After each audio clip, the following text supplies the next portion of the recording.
Good morning students. SV children academy के online classes में आपका स्वागत है। 12th क्लास के अंदर आज हम स्टार्ट करेंगे एक नया टॉपिक। तो देखिए नया टॉपिक क्या है उसके बारे में हम स्टार्ट करते हैं। अगर हम अभिक्रियाओं की बात करें तो अभिक्रियाओं को अगर उनके वेग के आधार पर देखा जाए तो वो अभिक्रियाएं जो हैं वो 3 प्रकार की होती हैं। वेग के आधार पर अभिक्रियाओं को कैसे वर्गीकृत किया जाता है इसकी हम बात करते हैं। देखिए सबसे पहले मैं अगर बात करूं तो फर्स्ट जो है वो आती है अति तीव्र अभिक्रिया। अति तीव्र अभिक्रिया, ठीक है, अति तीव्र अभिक्रियाएं। तो देखिए अति तीव्र अभिक्रियाएं क्या होती हैं? वो अभिक्रियाएं जो कुछ ही क्षणों के अंदर संपन्न हो जाती हैं उनको अति तीव्र अभिक्रियाएं कहा जाता है। इनका दूसरा नाम जो है, इसको अगर आप देखेंगे बुक के अंदर तो इनको तात्कालिक अभिक्रियाएं भी कहा जाता है। तात्कालिक अभिक्रियाएं भी कहा जाता है, ठीक। इन्हीं को हम आयनिक अभिक्रियाएं भी कहते हैं।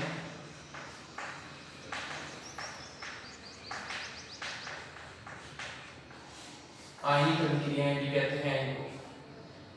बात क्लियर हुई? तो है क्या वास्तव में? जैसे हमने एक रिएक्शन का एग्जांपल लिया NaOH प्लस HCl। तो जैसे ही इसको कंप्लीट करेंगे ये बन जाएगा NaCl प्लस H2O, ठीक है। अब ये जो है वैसे तो आप जानते होंगे ये उदासीनीकरण अभिक्रिया है। इस उदासीनीकरण अभिक्रिया की अगर हम बात करें तो ये बहुत ही कम समय में हो जाती है, यानी कि सेकंड से भी कम टाइम में संपन्न हो जाती है। और अगर हम बात करें तो जैसे देखो NaCl प्लस AgNO3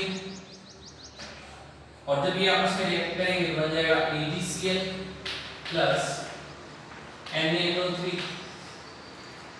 ठीक है। तो ये रिएक्शन इस प्रकार से हो जाती है। ये भी बहुत ही तीव्र गति से होती है, कुछ ही पलों के अंदर, मतलब सेकंड से भी बहुत कम टाइम में ये संपन्न हो जाती है। तो इन अभिक्रियाओं को हम अति तीव्र या तात्कालिक अभिक्रियाएं कहते हैं जो उसी वक्त हो जाती है। फिर इसके बाद में दूसरे प्रकार की जो अभिक्रियाएं हैं उनको कहा जाता है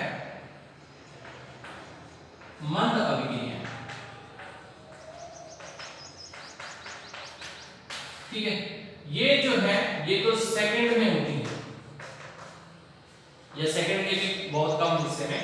मंद अभिक्रियाएं जो हैं कुछ मिनटों में या घंटों में या फिर दिनों में, ठीक है। इनका पूरे होने का टाइम जो है वो ये होता है, कुछ मिनटों में संपन्न होती है या फिर कुछ दिनों में संपन्न होती है या फिर कुछ घंटों में। जैसे मैं आपको एक एग्जांपल देता हूं, जैसे लोहा है, लोहा जो है उसके ऊपर जंग लग जाती है तो वो एक रासायनिक अभिक्रिया है। तो लोहे पे जंग जो है आपने देखा होगा कुछ दिनों में लगती है, ऐसे नहीं कि कुछ मिनटों में उसके ऊपर या कुछ सेकंड के अंदर उसके ऊपर जंग लग जाए, तो कुछ दिनों में जो है वो रिएक्शन पूरी होती है। ऐसे ही अगर हम बात करें इस रिएक्शन की CH3COOH C2H5OH तो ये बन जाएगा CH3COO C2H5 प्लस H2O, ठीक है। तो ये एस्टर बन गया। अब एस्टर जो है वो भी कुछ मिनटों के अंदर बनता है। जैसे आप इसको लैब में करोगे तो इसमें कुछ केमिकल वगैरह ऐड करने पड़ते हैं और फिर उसके बाद में उसको शेक करते हैं तो उसमें से सेव जैसी स्मेल आती है। इसका मतलब ये कुछ मिनटों में बनता है। क्लियर है ना? ऐसे ही अगर हम बात करें एक और रिएक्शन की तो दूध जो है वो किस में बदलता है? दही में। तो दूध दही में बदलने की जो अभिक्रिया है वो भी एक रासायनिक अभिक्रिया है, तो वो कुछ घंटों में होती है। तो इनको कहा जाता है मंद अभिक्रिया, ठीक है। अब मंद अभिक्रियाओं के बाद तीसरे प्रकार की जो अभिक्रियाएं आती हैं वो होती हैं अति मंद अभिक्रियाएं। थर्ड आ जाती हैं अति मंद अभिक्रियाएं। अति मंद अभिक्रियाएं वो होती हैं जिनको पूरे होने में कई साल लगते हैं, और कई साल का मतलब ये है कि उनको करोड़ों साल भी लग सकते हैं, उनको लाखों साल भी लग सकते हैं, हजारों साल भी लग सकते हैं। तो ये होती है अति मंद अभिक्रियाएं। जैसे देखो एग्जांपल, कार्बन, कार्बन ये ग्रेफाइट है, तो कार्बन का ग्रेफाइट रूप जो है वो हीरे में बदल जाता है, ठीक है। और इसमें करोड़ों वर्ष हम कह सकते हैं लगते हैं, करोड़ों वर्ष लगते हैं, ठीक है। तो मतलब क्या हुआ इसका मतलब ये हुआ कि यह विक्रिया होने में, संपन्न होने में बहुत अधिक समय लगता है। तो इसका मतलब ये हुआ कि वेग के आधार पर हम लोगों ने अभिक्रियाओं को 3 भागों में बांट दिया, और वो 3 भाग कौन कौन से थे? पहला था तात्कालिक अभिक्रियाएं, दूसरा था मंद अभिक्रियाएं, तीसरा था अति मंद अभिक्रियाएं, ठीक है। तो ये 3 थी। अब केमिस्ट्री की अगर हम बात करें, रसायन विज्ञान की बात करें, तो रसायन विज्ञान की वो शाखा जिसमें अभिक्रियाओं के वेग का अध्ययन किया जाता है, मतलब ये देखो तात्कालिक, इसका मतलब जल्दी हो रही है, जल्दी होने का मतलब कि इसका वेग जो है वो बहुत तीव्र है। मंद अभिक्रिया वेग इससे इसका कम है, और अति मंद अभिक्रिया इसका मतलब ये हुआ कि इसका वेग तो सबसे कम है, यानी कि जिसको करोड़ों लाखों साल लग रहे हैं पूरा होने में, उसका वेग तो बहुत कम है। तो वेग की बात हो रही है यहाँ पर। इन अभिक्रियाओं में हमने किस आधार पर बांटा? वेग के आधार पर बांटा है।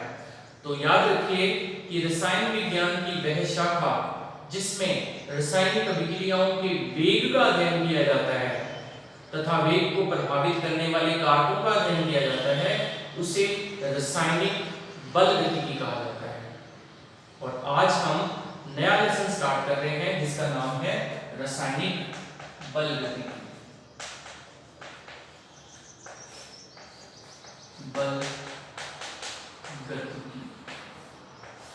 रासायनिक बलगतिकी, ठीक है। परिभाषा देखो क्या हो जाएगी? रसायन विज्ञान की वह शाखा जिसमें रासायनिक अभिक्रिया के वेग तथा वेग को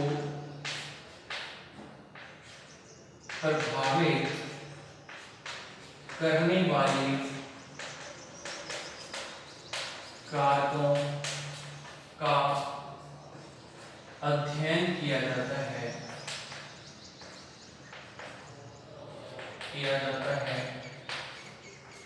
क्या कहलाती है? रासायनिक बलगतिकी कहलाती है। इंग्लिश में इसको हम केमिकल काइनेटिक्स कहते हैं। तो ये बहुत ही इंटरेस्टिंग लेसन है, बहुत ही आसान भी है, और इसमें से आपको जो है सवाल आएगा, और थ्योरेटिकल क्वेश्चन है इसमें से अगर आया तो बहुत कम नंबर का आता है, लेकिन सवाल इसमें से जरूर आएगा। तो इसलिए इस टॉपिक को आपने बहुत ही ध्यान से सीखना है। रासायनिक बलगतिकी क्या होती है हम बात करेंगे, वेग क्या होता है, अभिक्रिया का वेग, औसत वेग, तात्क्षणिक वेग, है ना, ये सारी चीजें हम इसमें सीखेंगे। वेग को कौन कौन से कारक प्रभावित करते हैं और इस पे ऊपर सवाल किस प्रकार से होंगे, ये सारे हम इस लेसन में सीखेंगे, ठीक है। तो चलिए आज हम स्टार्ट करते हैं रासायनिक बलगतिकी। रासायनिक बलगतिकी के अंदर जो परिभाषा है, मैंने इसमें आपने देखा कि मैंने इसमें बात क्या करी है, वेग की बात करी है मैंने, अभिक्रिया का वेग। तो हमारा पहला ही टॉपिक ये है कि अभिक्रिया का वेग क्या चीज होता है। तो देखिए पहला टॉपिक है अभिक्रिया का वेग। वेग क्लियर? तो देखो अभिक्रिया का वेग क्या है। मान लीजिए कि ये अभिक्रिया है, R जो है वो किसमें बदल रहा है? P में। R का मतलब यहाँ पर रिएक्टेंट है, P का मतलब प्रोडक्ट है। हिंदी में बोलेंगे क्रिया कारक या अभिकारक, और ये हो गया उत्पाद, ठीक। तो R जो है वो P में बदल रहा है। अब आप देखेंगे कि जैसे जैसे अभिक्रिया स्टार्ट होगी तो धीरे धीरे जो R है वो तो कम होता स्टार्ट हो जाएगा, वो तो कम होने लग जाएगा, क्योंकि वो तो किसमें बदल रहा है, P में। तो R की मात्रा तो धीरे धीरे कम होनी स्टार्ट हो जाएगी और P की मात्रा जो है वो क्या हो जाएगी, बढ़नी स्टार्ट हो जाएगी। तो इसका मतलब ये हुआ कि हम ऐसे कह सकते हैं कि R कितनी स्पीड से कम हो रहा है, यही तो उसकी स्पीड हुई। तो अभिक्रिया का वेग की क्या हो जाएगा फार्मूला देखो, अभिक्रिया का वेग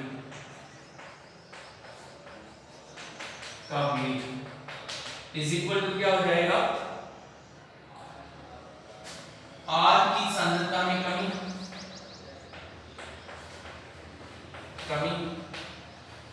बटा सांद्रता में लगा कमी में लगा समय। ठीक है, तो इसमें ये लिख देते हैं परिवर्तन में लगा समय। ठीक है, R की सांद्रता में कमी क्या हुई और परिवर्तन, या मैं कमी भी लिख सकता हूं, मतलब उस कमी, जितनी कमी हुई उस कमी में कितना समय लगा वो हम इसमें लिख देते हैं। फिर P के लिए अगर मैं अभिक्रिया का वेग लिखूं तो अभिक्रिया का वेग इज इक्वल टू P की सांद्रता में वृद्धि, P की सांद्रता में वृद्धि, और यहां लिखेंगे वृद्धि में लगा समय। तो ये इसकी परिभाषा जो है फार्मूला बन जाएगा। ठीक है, अब जो ये फार्मूला लिखा है ये हमने R के लिए अलग लिखा और P के लिए अलग लिखा है, इसको हम इकट्ठा करके भी लिख सकते हैं। ठीक है, तो देखो इकट्ठा करके कैसे लिख सकते हैं,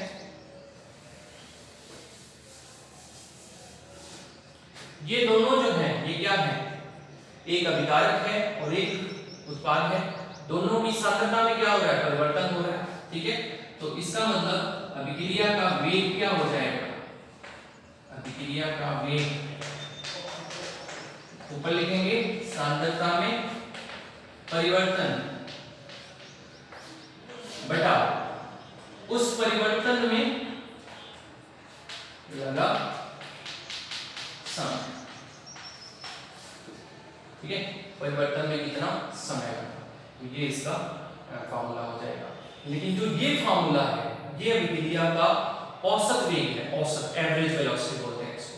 तो अब औसत वेग में और इस वेग में फिर फर्क क्या है, जिस वेग की हम बात कर रहे हैं वो क्या है और औसत वेग फिर इससे अलग कैसे होता है, इसकी बात जो है वो हम नेक्स्ट वीडियो के अंदर करेंगे। एक बार आपको इतना याद रखना है कि वेग क्या होता है, अभिक्रियाएं कितने प्रकार की होती हैं, रासायनिक बल गति जो है उसका मतलब क्या है। तो ये आज इंट्रोडक्शन मैंने दिया है इस लेसन का, कल से मैं आपको औसत वेग से स्टार्ट करूंगा, औसत वेग क्या होता है और इसके बाद में हम अगले टॉपिक की बात करेंगे।